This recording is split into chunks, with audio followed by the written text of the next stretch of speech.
Ladies and gentlemen, as we proceed to give you what you need, allow me to reintroduce myself. My name is Cody, and today we are here for a little bit of a different video today. It's kind of the first video of my end of the year music review look back whole thing that we're gonna do here. Today I want to look at my Apple Music replay.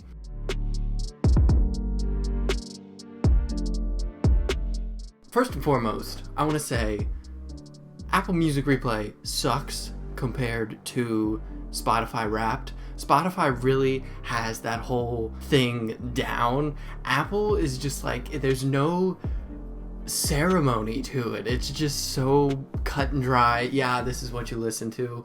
And to be honest, I don't want to get ahead of myself here, but I don't even think these stats are accurate. I really see, at least in my mind, discrepancies in what I've listened to and like what they're telling me my results are. I guess without further ado, let's go ahead and get into it. Right off the bat, it's telling me I listened to 495 hours of music this year. I did the math, and that's like 20 and a half. It's like 20.6 something days of listening to music. So that's a very long time. So I took the top 10 songs that I listen to, so I'm gonna break them down for you. Number 10 is You Never Even Called Me By My Name by David Allan Coe.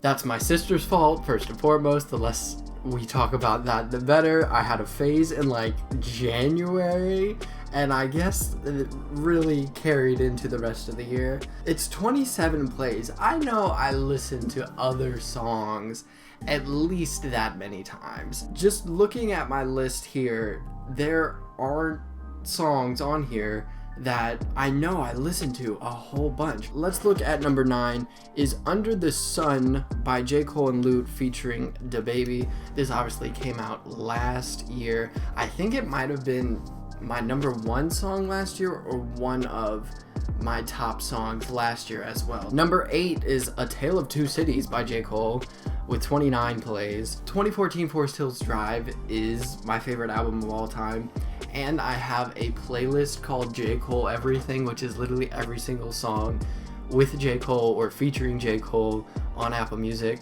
So it is completely understandable that an older song like Tale of Two Cities still gets played very often by me.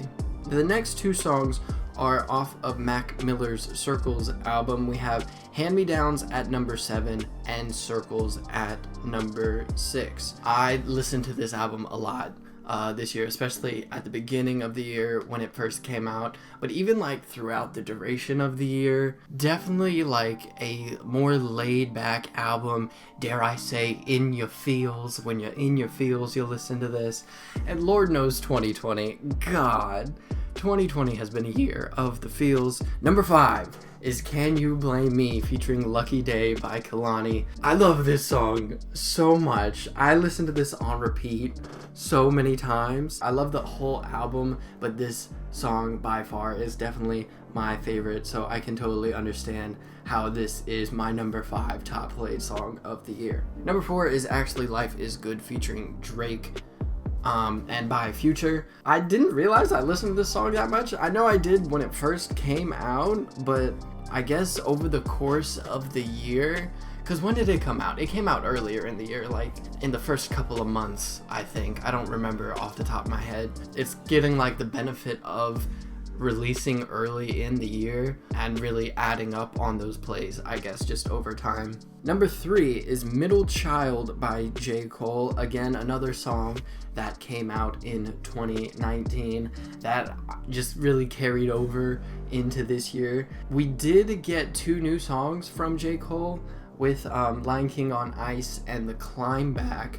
I'm really surprised those didn't make my top 10. Literally one day for work, I was just listening to music until my lunch break, like literally those 2 songs on repeat. I'm like really starting to wonder like what constitutes as a play in the eyes of this system.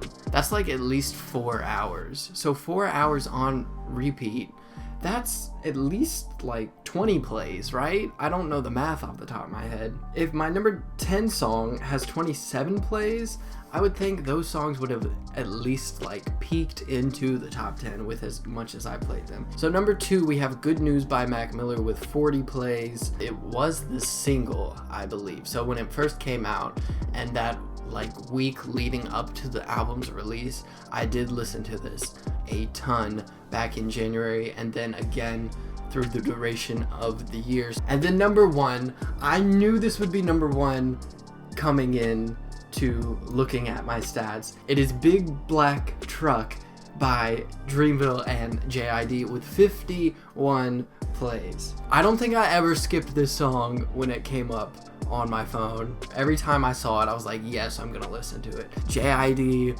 has had an incredible year. I listened to him quite a bit this year. I don't want to get ahead of myself again, but I would say that JID is one of the top artists that I listened to this year. So speaking of top artists, let's go ahead and take a peek at my top 10 artists for 2020. At number 10, we have Kanye West at 11 hours played. The political thing has really like made it hard to be a Kanye West fan sometimes, but like his music catalog is undeniable. I feel like Kanye West to this day is still one of those artists I listen to very much on the regular. Number 9 is Travis Scott with 12 hours as well.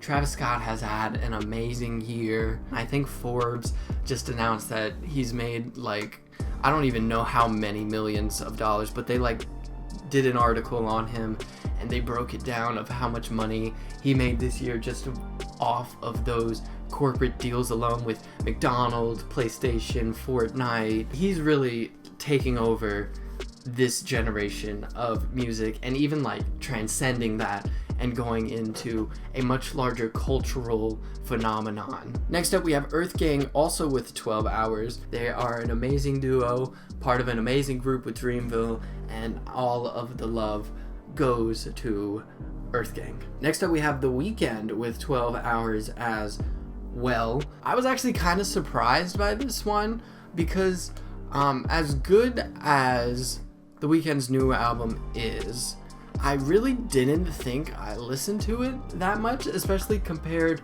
to other Weeknd projects that dropped in the past and how much I listened to those. Because like when Trilogy came out, when the Starboy came out, I listened to those on the daily, and I can't really say that for After Hours. I guess I just didn't realize how much I listened to him this year. We have Beyonce with 14 hours.